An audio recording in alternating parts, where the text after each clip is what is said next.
In Goodnotes 7, you can create 3 different notes: a notebook for pen first notes, a text document for typed work, or whiteboard for freeform sketches and brainstorming. Because Goodnotes favors handwriting, let's begin with a handwritten notebook to follow the app's most natural flow. You can then choose a cover to give the notebook a visual identity.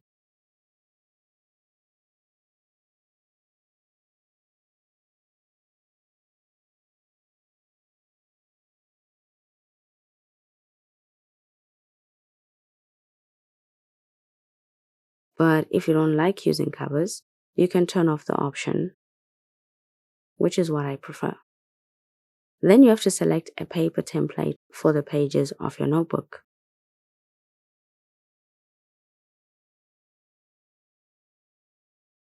Browse the available styles and choose one you like.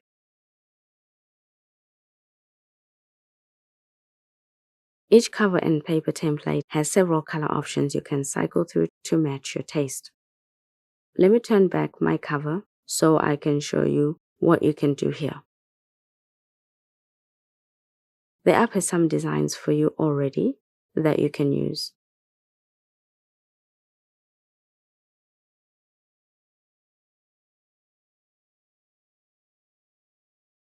But if you don't like any of these,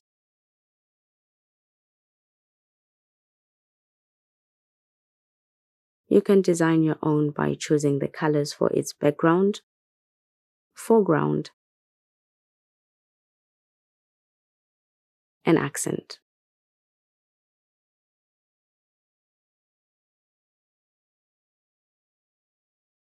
You can even name your template.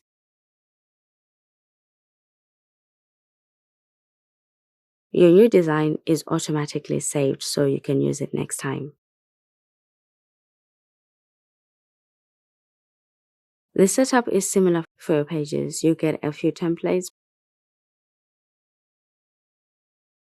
but if you're not happy with them, you can pick your own colors for the page.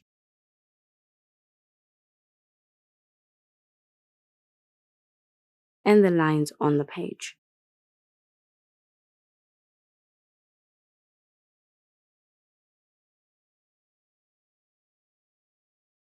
Name your style. And now it's saved. You're not done yet though. Now you can name your notebook, set a language for handwriting recognition, and search. You can also just let the app detect this automatically. Choose a size for your notebook.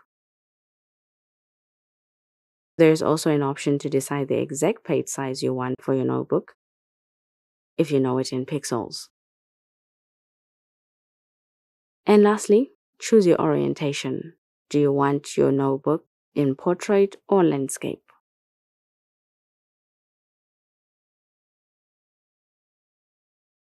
With all that decided, your new notebook is ready for your first notes.